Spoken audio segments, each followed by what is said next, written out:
Alright, so we're going to go ahead and start with quadratic equations test review, identifying the zeros of the graph. So again, zeros, anytime you see that word zeros, that means y equals 0. So we have to go in and graph that line y equals 0. To graph y equals 0, you find on your y-axis, you find 0. And you just simply draw the line straight across. So I'm just going to highlight that line straight across. So highlight my line straight across. I see that that line crosses my parabola at this point. And so again, if they give you your y, they're asking for the other letter, so they're asking for x. My x in this case is -3. You can write it twice. Technically, it's both solutions are at -3, so we consider it just one solution. All right, for part B, we have f of x equals -6. F of x, if you're in my class, I always say that f of x is just a fancy way of saying y. So really, this is saying y equals 6. So again, anytime they give you y, they're asking you for your x. So all you have to do for this is graph the line y equals -6, which again means that you go on your y-axis, you go down to -6, plot your point, and then you draw your line straight across.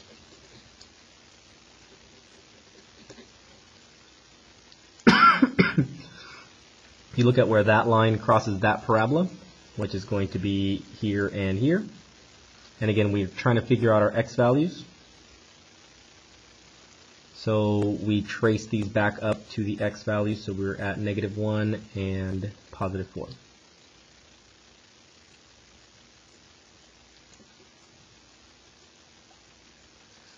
right, going on to part C.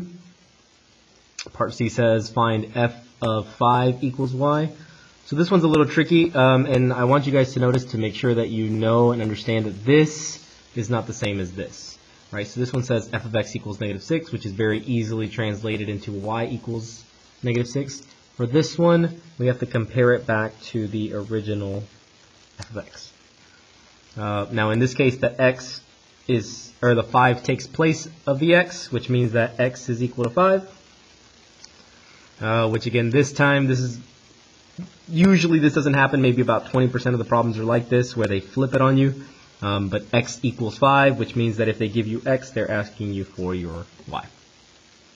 So everything here is flipped. So instead of looking at my y-axis and finding the value on my y, now I'm going to look at my x-axis and find out where x is equal to 5. So go across, I find 5. And then usually what we do is we draw the line straight across when we're doing y equals. For this one, we're going to draw the line up and down because we're doing x equals. So we draw our line up and down. We look at where that line crosses the parabola. It crosses here. And again, I already know the x value, so I need to find out my y value. So I trace this across, and I'm there in between 8 and 10, which is going to be y equals 9. All right, for part D, find the roots. So again, your key vocabulary words here are roots, x-intercepts, and zeros. All three of these mean y equals 0.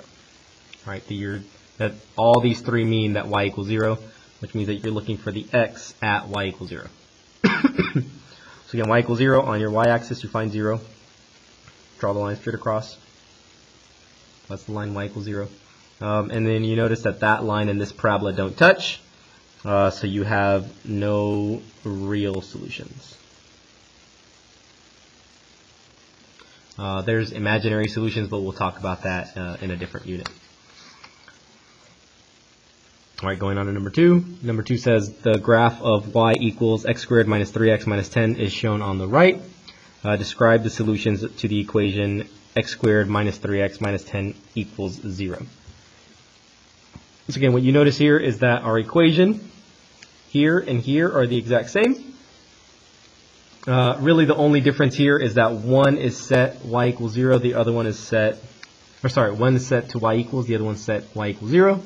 So again, we can kind of put those two together and say that y is equal to 0.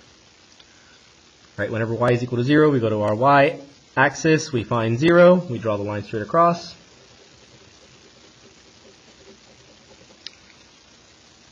And then we just look at where our solutions are. Our solutions in this case are going to be at x equals -2 and x equals 5.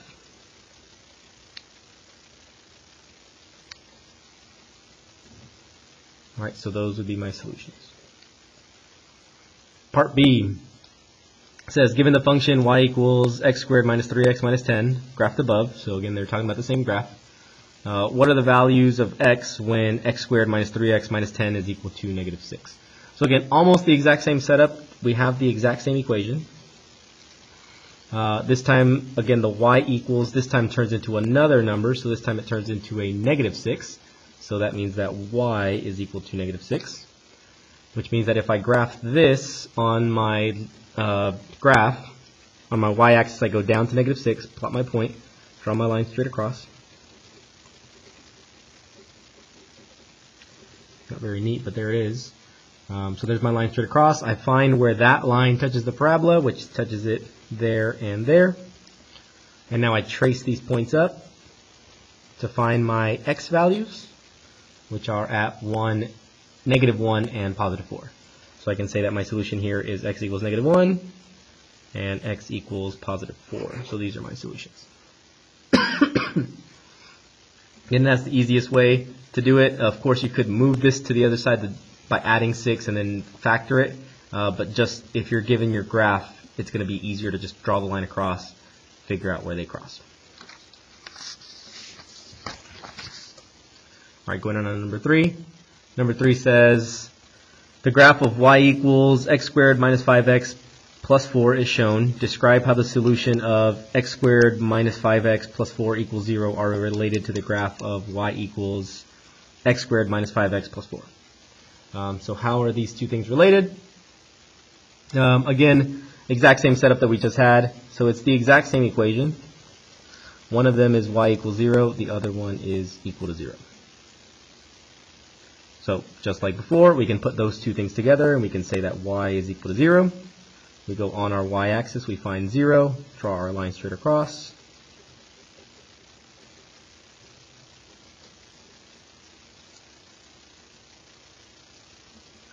Y equals 0, and so my solutions here are going to be at 1 and 4.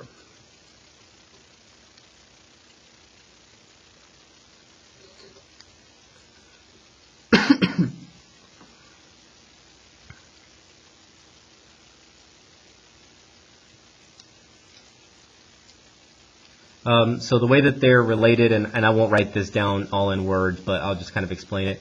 So the way that this is related to that, if you just look at this and they ask you what are the solutions for y equals and they don't specify what the y value is, all of these can be solutions because you can draw lines across all over your parabola, right? So technically you have infinite solutions if they don't narrow it down. But once they do narrow it down and say, okay, it's at 0 or it's at some other number, then you can actually give specific answers on, okay, these are the 2 or 1 or no solutions that we get. So that's how those two things are related. This one's not specified, so it technically has infinite solutions. This one is specified, so it has either 2, 1, or no real solutions. So since they specified it, I can say those are the two solutions. All right, number 4. And we're just going to go ahead and answer a few things from this graph. So we have the graph x squared minus 4x minus 5 is shown below. Identify the following. So we have y-intercepts, x-intercepts, vertex, and then symmetric points. And then I'll jump down to this bottom part in a little bit. So y-intercept is just simply where it crosses the y-axis. So there's my y-axis. So this parabola meets my y-axis at this point right here, which would be negative 5. Now don't just write negative 5. Your y-intercept is always in the form 0, comma b, or 0, comma your y-intercept, which would be in this case 0, comma negative 5. Your x-intercepts are where it crosses your x-axis. And for this particular parabola we have 2. One there and one there. So I'm going to go ahead and, once again, I'm going to name these as points. Your x-intercepts are negative 1, 0, and 5, 0. Your vertex, so your vertex is also a point. Your vertex is the very center of the parabola, so the vertex for this parabola would be right there, and that point would be 2, negative 9. And D says symmetric pair of points. So symmetric pair or symmetric points basically means if I draw my axis of symmetry, which would be this line right here, I'm going to go ahead and title this AOS, axis of symmetry. If I draw my axis of symmetry, then symmetric points are points that match on this side and that side of the parabola. So already I know two symmetric points, which are my x-intercepts. I'm just going to go ahead and name another few. So my y-intercept also has a symmetric point on the other side, and that point would be 4, -5. There's one down here at -1, -8, positive 1, -8, and positive 3, -3. And I think I can find one more up here that would be symmetric points.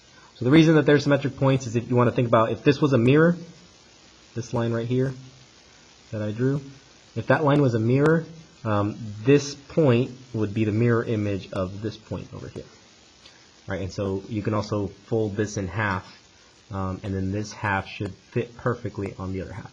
So really we can name any of these points. I'm going to go ahead and name the ones down here, so I'm going to go ahead and name that one and that one. Those points would be 1, -8, and 3, -8. And you know that they're symmetric pairs if they have the same y value. E says, how are the solutions of x squared minus 4x minus 5 equals 0 related to the graph of y equals x squared minus 4x minus 5 graph shown above? So A says there the y-intercepts of the graph and it's the only solution. No. B says the solutions and the x-intercepts are not related. That is not true. C says the vertex is the only solution to the equation. That is not true. And then x-intercepts of the graph are the solution to the equation. So here's why this one is true. X-intercepts mean y equals 0. When we look at the graph up here, which again x-intercepts means where it's going to cross your x-axis, what I mean by y equals 0 is your x-axis is also the line y equals 0. Because if we go to y equals, we find 0, and if we draw the line straight across, and again the reason we draw it straight across is because it has a 0 slope. There's no x in that equation. So that would be the line y equals 0. And of course you should know based on your vocab that roots, x-intercepts, and zeros, all three of these mean y equals 0. So if we graph the line y equals 0, x-intercepts are related to this because they are the solutions to the equation, because our equation is set equal to 0 from y. Right? So again we have y equals 0. So D here would be the correct answer.